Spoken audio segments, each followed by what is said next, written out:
আচ্ছা, প্রশাসনের ইউনিট কারা? যদি আমি ধরি প্রশাসনের ইউনিট হচ্ছে বিডিওরা, অর্থাৎ ব্লক ডেভেলপমেন্ট অফিসার। এই ব্লক ডেভেলপমেন্ট অফিসারদের উপরে কারা? District magistrate. তাহলে রাজনৈতিক নেতাদের কাজটা কি? ধরুন যারা পঞ্চায়েত লেভেলে রয়েছে তাদের কাজটা কি? এই প্রশ্নটা আসতেই পারে। পঞ্চায়েত রাজ তৈরি করা হয়েছিল ক্ষমতার বিকেন্দ্রীকরণের জন্য। ধরুন ডিস্ট্রিক্ট ম্যাজিস্ট্রেটরা একটা অর্ডার দিল বিডিওকে সেই অর্ডারটা ইমপ্লিমেন্ট করতে হবে। তা একটা ধরুন কাজের বরাত পেয়েছে, সেটার জন্য টেন্ডার ডাকা হচ্ছে। এখনকার দিনে টেন্ডার করাটাই ভালো, কারণ তাতে অনেক স্বচ্ছতা থাকে। কিন্তু অনেক সময় টেন্ডারেও না 2 নম্বরই করা যায়। কি করে জানেন? টেন্ডারে যে সবচেয়ে লোয়েস্ট প্রাইস দিয়েছে তাকে আসতেই দেওয়া হলো না। এবার মুশকিলটা হয়েছে কি, 2 মাস আগে সরকার হঠাৎ করে পাল্টে গেছে, তো তার জন্য বহু জায়গায় পঞ্চায়েতের যে কাজকর্ম যারা করতেন, যারা সকল দুর্নীতি করতেন, তারা না বসে গেছে, তারা ঠিক বুঝতে পারছে না। আর বিজেপিও অ্যাটলিস্ট এই মুহূর্তে একদম 100% ওরা কিছুতেই করাপশন ঢুকতে দেবে না। আর বেশ কিছু লোক না 2 পা বাড়িয়ে আছে বিজেপিতে যাওয়ার জন্য।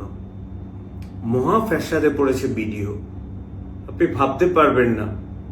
কিরকম ফ্যাসাদ বলুন তো? যে কেউ এসে বলছে আমাকে মন্ডল পাঠিয়েছে, মন্ডল গ্রামের যে পঞ্চায়েত প্রধান। এবার আগে তো জানা ছিল যে হ্যাঁ এই ভদ্রলোক, ইনি এই পার্টির লোক, এনার কথাতে কাজ হবে, সে 2 নম্বরই কাজ হোক 1 নম্বরই কাজ হোক। আমার মনে হয় ভারতীয় জনতা পার্টির ইমিডিয়েটলি প্রত্যেকটা ডিস্ট্রিক্টের যেগুলো পঞ্চায়েত আছে, ইমিডিয়েটলি আস্থা প্রস্তাব আনা উচিত, বা অনাস্থা প্রস্তাব এনে দেখা যাক। দেখবেন সমস্ত তৃণমূলের বিজেপিকরণ হয়ে গেছে, ভালো হলো। কিন্তু তাদের হেড একজন আরএসএস নিয়ন্ত্রিত ভালো বিজেপি থাকবে। এই ভালোটা খুব ইম্পর্টেন্ট। কিন্তু কন্ট্যাক্ট পার্সন একজন থাকবে, যে বিডিওর সাথে কথা বলবে এবং যা কাজটা করার কথা বিডিও তার উপর নির্ভর করতে পারে যে সে 2 নম্বরই নয়। নয়তো বিডিওদের এখন মেইন প্রবলেম হয়ে গেছে কি, 5 জন এসে বলছে যে আপনি আমারটা দেখবেন না, আমি হচ্ছি অমুক পঞ্চায়েত প্রধান, অমুক বিজেপির আমি হচ্ছি প্রধান। সুতরাং এত বেশি প্রধান হয়ে গেছে বিজেপির, নিজে নিজে বিজেপি হয়ে গেছে, তো তাতে বিজেপির কিন্তু খুব অসুবিধা হচ্ছে।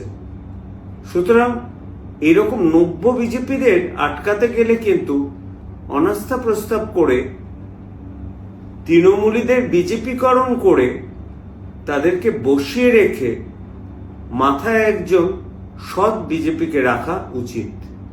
তা নাহলে কিন্তু গতকালের বারুইপুরের ঘটনা কিন্তু বারে বারে ঘটতে থাকবে। বারুইপুরের ঘটনাটা করেছে ক্রিমিনাল, কিন্তু ছাড়িয়ে আনার পেছনে কিন্তু আমরা সবাই রাজা, আমাদের এই রাজার রাজত্বে, এই ব্যাপারটা যত তাড়াতাড়ি নিয়ন্ত্রণে আনতে পারবে আমাদের রাজ্যের বিজেপি কর্তারা, তত তাড়াতাড়ি আমাদের রাজ্য থেকে কিন্তু এই পাপ বিদায় নেবে, যে পাপটা গত সরকার পুষে রেখেছিল ভোট ব্যাংক হিসেবে।